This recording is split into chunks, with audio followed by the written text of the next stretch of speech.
द्रोणागिरी नोडपासून मुंबई 3.0 म्हणजेच तिसरी मुंबई जाहीर करण्यात आलेली आहे. तिसरी मुंबई जी मुंबई आणि नवी मुंबईपेक्षाही जास्त अद्ययावत आणि डेव्हलप्ड असणार आहे.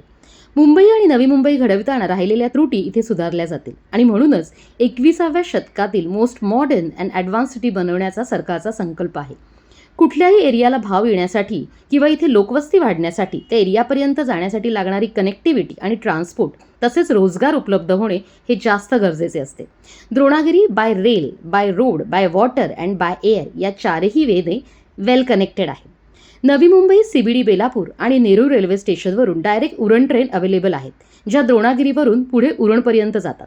नेरूळ ते द्रोणागिरी स्टेशन अंतर केवळ 28 मिनिट. CBD बेलापूरवरून केवळ 20 मिनिटात बाय रोड द्रोणागिरीला पोहोचता येते. आज अटल सेतूमार्गे द्रोणागिरीवरून कुलाब्याला मी केवळ 26 मिनिटात पोहोचले. म्हणजे कॉलवर बोलेपर्यंतही तुम्ही नवी मुंबईतून मुंबईत पोहोचलात देखील. सध्या येऊन जाऊन इथे 375 रुपयाचा पास लागतोय. बाय वॉटर उरण जेट्टी ते भाऊचा धक्का केवळ 1 तास आणि किंमत ₹60 बोटीने प्रवास.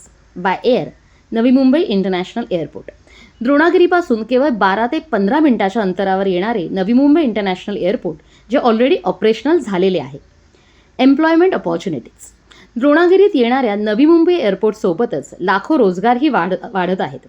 Airport staff, 5 star hotels, JNPT port, logistic park, Jio university, BKCपेक्षा 10 पट मोठे इतके कमर्शियल हब इथे होत आहे.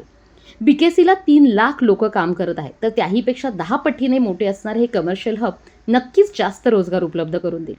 कारण आजूबाजूला जसजशी इन्फ्रास्ट्रक्चरल डेव्हलपमेंट होत जाईल तसतशी एम्प्लॉयमेंट अपॉर्च्युनिटी वाढत जाईल. Because infrastructure and employment goes hand in hand. So Dronagiri is the best investment place right now.